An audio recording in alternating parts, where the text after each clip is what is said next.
নমস্কার বন্ধুরা, অলির রান্নাঘরে আপনাদের অনেক অনেক স্বাগত।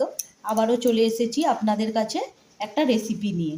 আজকে আমি বানাবো লুচি। তো কিভাবে আমি লুচি বানাবো তো আপনারা প্রথম থেকে শেষ পর্যন্ত সঙ্গে থাকুন। দিয়ে দেব পরিমাণ মতো নুন, চিনি,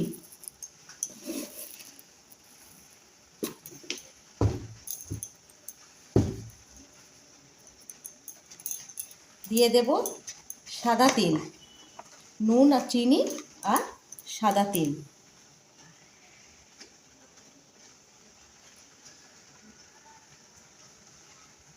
আর দেব না।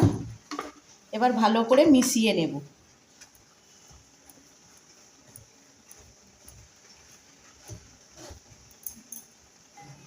ভালো করে মিশিয়ে নিয়েছি। এবার দিয়ে দেব কালো জিরে, খুব বেশি না। এবার কালো জিরেটা ভালো করে মিশিয়ে নেব। তো বন্ধুরা, আপনারা লুচি এমনি খেয়েছেন, তো কালো জিরে দিয়ে একবার বানিয়ে খেয়ে দেখুন, খুবই টেস্টি হবে, খেতে ভীষণ ভীষণ ভালো লাগে। কালো জিরেটা ভালো করে মিশিয়ে নিয়েছি। এবার অল্প অল্প জল দিয়ে আমি ময়দাটা মেখে নেব।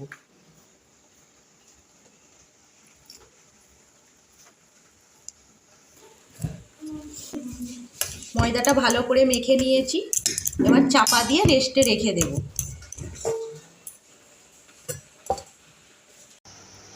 এবার লেচি করে নেব। রেস্টে রেখেছিলাম, চিনির দানাগুলো গুলে গেছে। এবার লেচি করে নেব।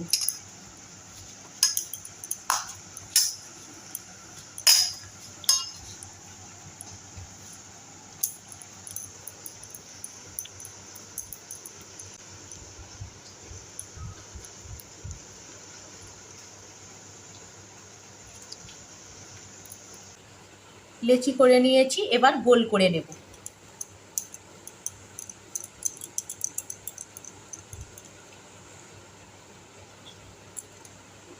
লুচিগুলো করা হয়ে গেছে। এবার আমি বেলে নেব। বাটিতে সাদা তেল নিয়েছি, এবার বেলে নেব।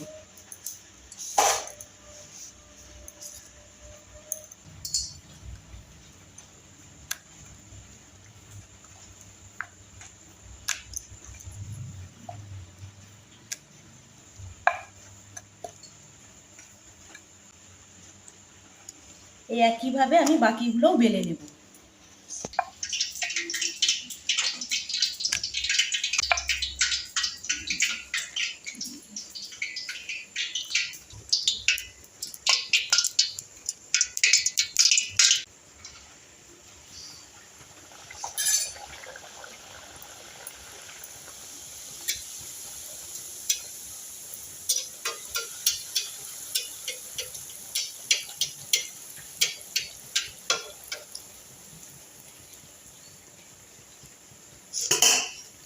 দেখতে পাচ্ছেন বন্ধুরা, লুচিটা কতটা ফুলকো হয়েছে।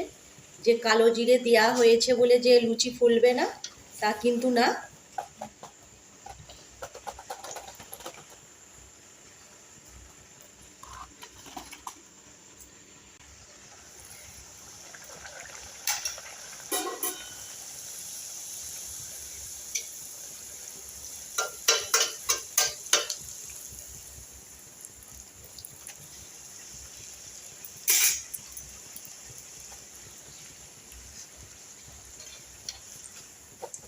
দেখতে পাচ্ছেন বন্ধুরা, লুচিটা কতটা ফুলেছে।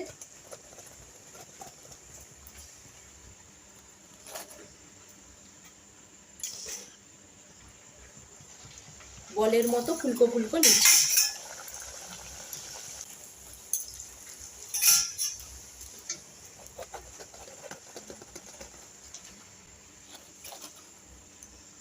তো বন্ধুরা, ফুলকো ফুলকো লুচি আমার বানানো হয়ে গেছে।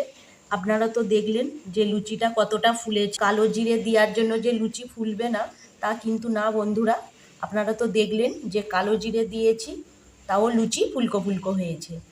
আর কালো জিরে দিয়ে আপনারা লুচি বানিয়ে দেখবেন, খেতে ভীষণ টেস্টি হয় আর খেতেও খুব ভালো লাগে। আপনারা আপনাদের পছন্দ মতো যে কোনো কিছুর সাথেই খেতে পারেন। খুবই ফুলকো হয়েছে আর তুলোর মতো নরম হয়েছে।